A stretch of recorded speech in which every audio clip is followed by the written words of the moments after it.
happening, everybody? It's Sean with Reactions to the Classics, and today we got a selection, a top 10, if you will, of the Fifth Dimension and the Wrecking Crew, brought to us by a friend, longtime supporter and patron of the channel, AnCat Dub.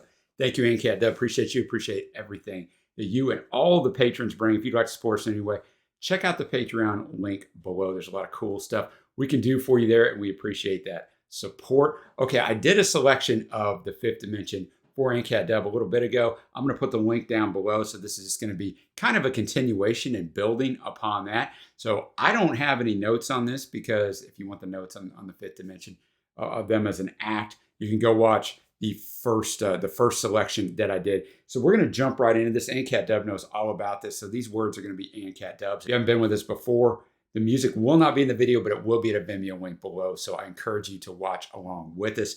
Thanks again, AnCat Dub. All right, our first song you see below, I'll Be Loving You Forever, released in 1966 as a non-album single. Composer Willie Hutchinson, commonly known as Willie Hutch. Lead vocals on this one's Billy Davis. AnCat Dub says the Fifth Dimension had originally wanted to sign with Berry Gordy's Motown, but were initially turned down when Gordy was unimpressed with their demo song choices. The head of Motown in Los Angeles instead pointed them to singer Johnny Rivers' new label, Soul City Records. And knowing a good thing when he heard it, Rivers signed them immediately. Somewhat ironically, this early single was a perfect imitation of the Motown Records approach.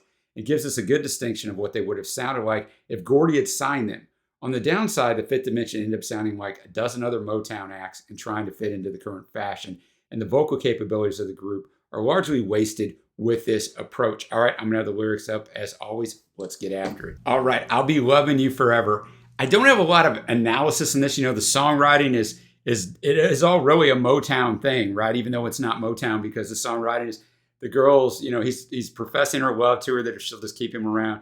He'll love her forever. You know, he can't think of living without her. But I like the sound of it, right? I like Motown sound. So even if you sound like a dozen other Motown groups, I can see why they did it. I see why Johnny Rivers wanted him to do it as well, trying to get the record label established. Like, it sounded really good. I thought Billy had some powerful vocals there, and I thought the harmonies were nice. I'm sure they're going to shine more vocally on some of these other ones, but they pulled off this Motown sound nicely, so I don't really know why Barry didn't sign them. All right, next up we have the Girls song, released in December of 1967 from the album Magic Garden. Composers Jimmy Webb, lead voices Meryl McCoo and Florence LaRue, trade lead vocals on the verses. AnCat Dub says, so the Fifth Dimension did not end up signing with Motown, but were instead snatched up by Johnny Rivers' brand new Soul City Records. They were in fact the first group to sign with Soul City. To their credit, the Fifth Dimension were diverse in their musical interests, and they wanted to be part of the developing new pop music scene. A number of things came together at this time. The group was introduced to both producer Bones Howe, who worked closely with the Wrecking Crew studio musicians, and fledgling songwriter Jimmy Webb, who was looking for his first hit record. The Fifth Dimension's first album featured 5 Jimmy Webb compositions, including the Billboard Top 10 hit Up, Up, and Away. On their second album, titled Magic Garden, Webb composed all but one track. That album was something of a song cycle, since Webb referenced his relationship with singer and then girlfriend Susan Horton in the lyrics throughout. Both this playlist track and the next are taken from the Magic Garden album, and you will hear that both songs are followed by really short instrumental interludes, only a few seconds in length. Those are used to maintain the overall mood of the album. The Fifth Dimension was now light years from the mid-1960s Motown R&B style they were previously imitating. I found it went to 43 in the US.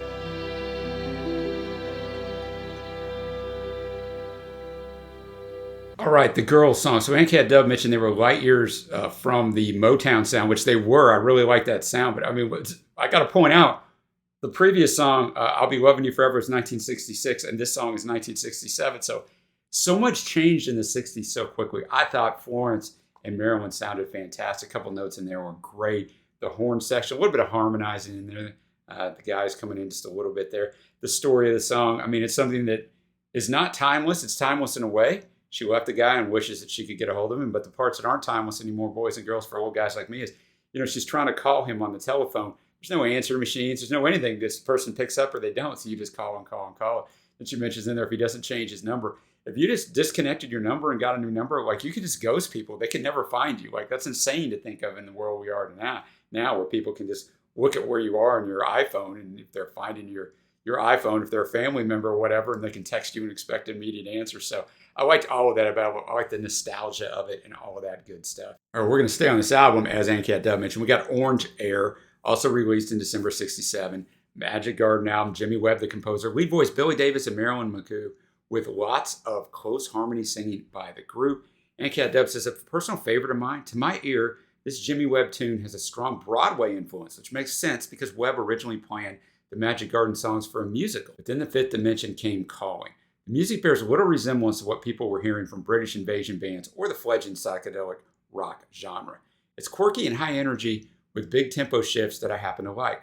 Although short, the lyrics paint an evocative picture of the young Jimmy Webb and his then girlfriend. I've never found out what the phrase orange air specifically refers to, but I can tell you that auto pollution levels were so high in the Los Angeles Valley in the late 60s and 70s that the sky was usually a brownish orange color and sunsets were often a lurid orange. So perhaps this is a clever way of identifying LA without mentioning it by name. I looked too. I could not find it anywhere. Not that I doubted ANCAT Dub. I'm sure they would have found it. I paused it for that millisecond because the song was over. I forgot about the instrumental interlude there. That was really good. Very different sounding, even from the previous track, right? Even from the Girls song, even though it's on the same album. So I thought the harmonizing was good. I thought they were hitting some really high notes there. Again, Marilyn wasn't in the harmonizing. I mean, it's a sad story of, this guy's got too long a hair, which was a big problem in the 60s. I mean, I was born in 71, but a big problem in the 60s. He couldn't work at the local bank, but he was with this girl. Her mother wanted her to marry the rich young son of some friend. I did not quite fit in with just myself to think. Then along the silent summer, it didn't matter who cut my hair or who was my hatter. That's where you get some of those nice harmonies coming in. Then the night Jasmine came clinging to her hair and lingered there. And there was orange air. There was orange air. I remember kissing her that sad last night through the screen so hard I had a checkered mouth and nose. So through the screen, right, of good visualization.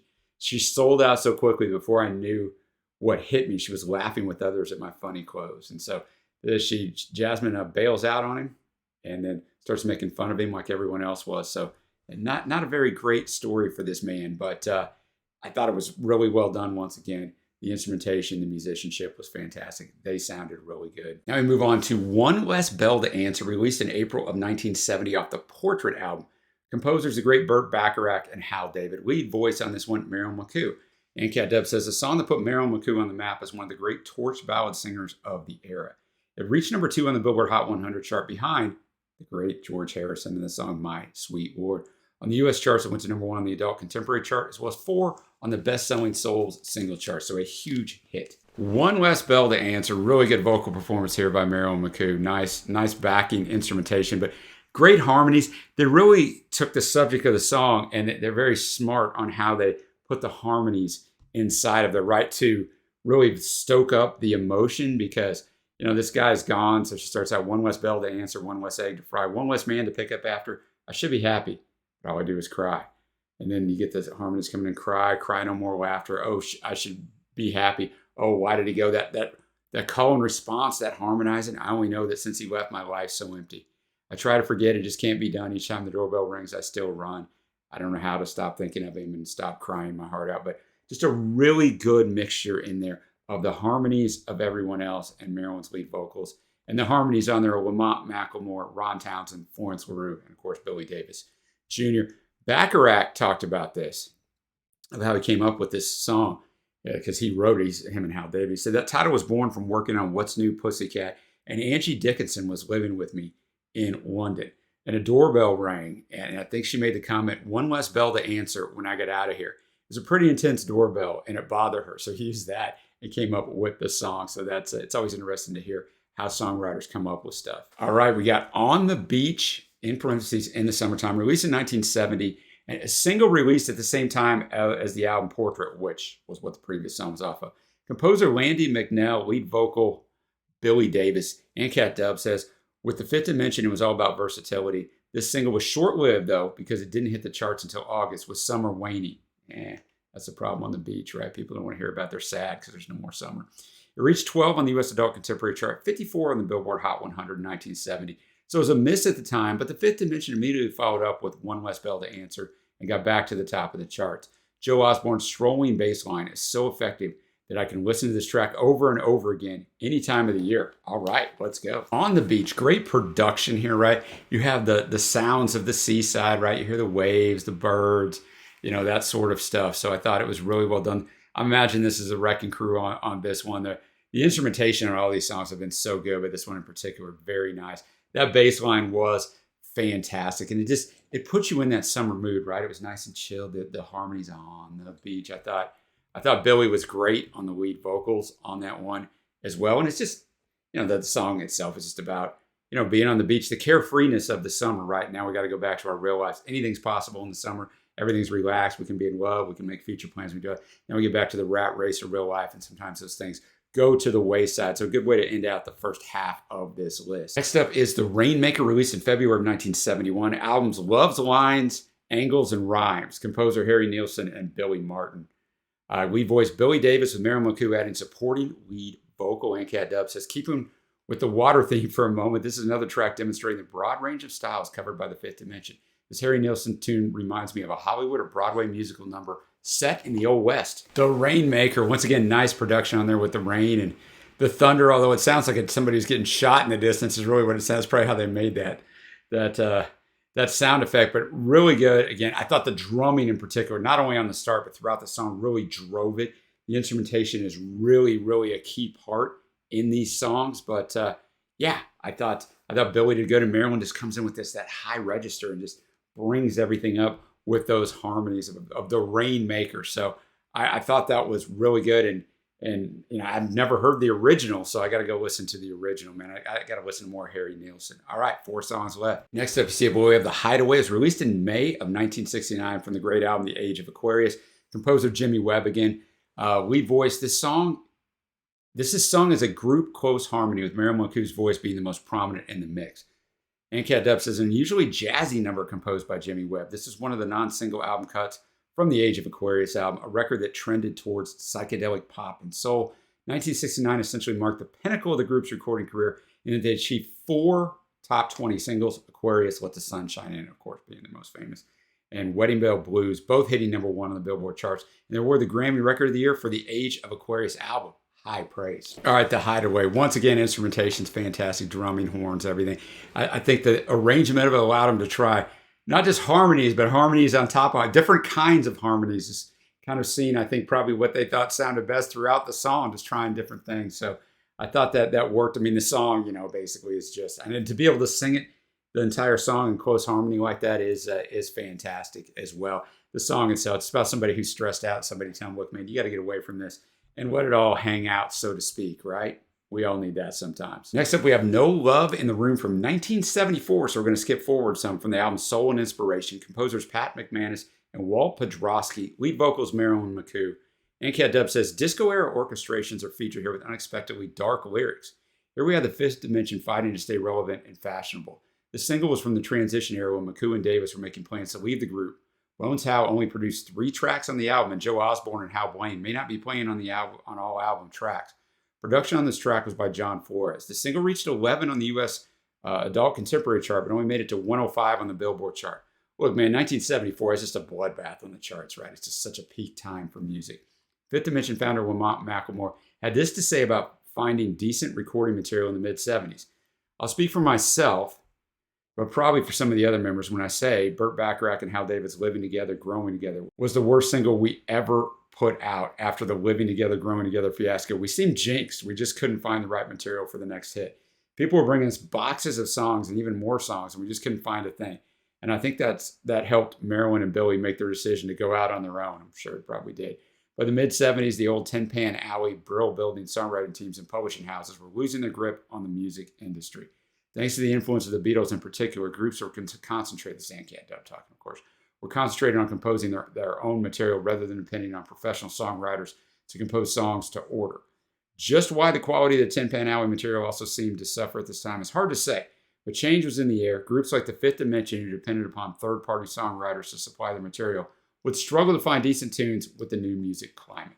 There's No Love in the Room. So yeah, very, very hardcore lyrics, right? It's about a divorce, and she's singing about trying to get her parents back together. How she feels sorry for her brother. There's no love in the room. Great harmonizing here. Marilyn sounds good. The instrumentation is really good for this time.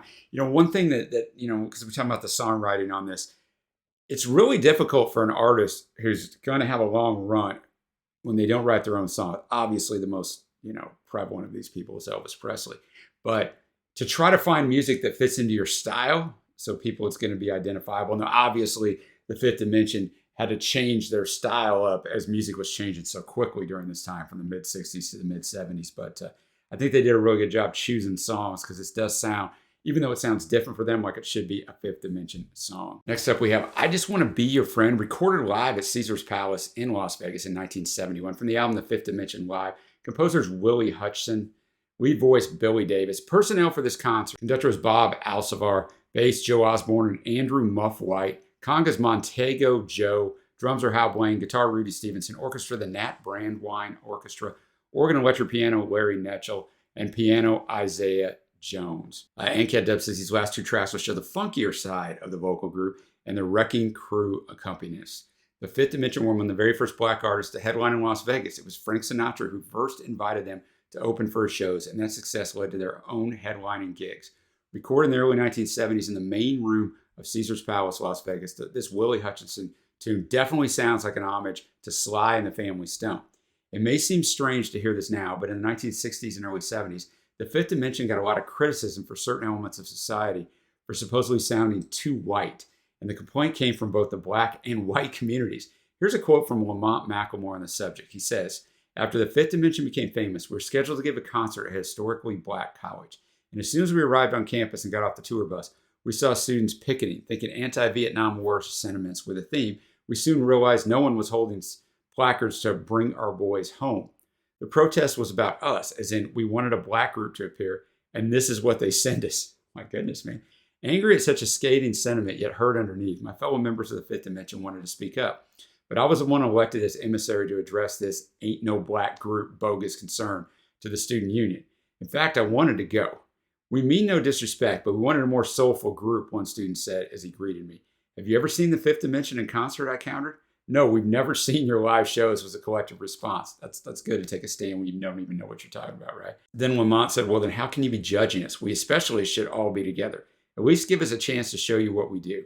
I said sweetly in my plea, but with an underlying sense of defiance. And so we arranged for all the 20 of those student union members to have tickets to our show. Afterwards, the leader came up to us with a tear in his eye, wanting a group hug. He then emoted the greatest line Marilyn Florence, Billy Sweets, which is Ron Townsend, and I could possibly hear. Quote, "We're so sorry we didn't give you a chance. Your show was fabulous. All right, let's go." All right, I Just Want to Be Your Friend. My favorite song on here so far, man. The power of them in person.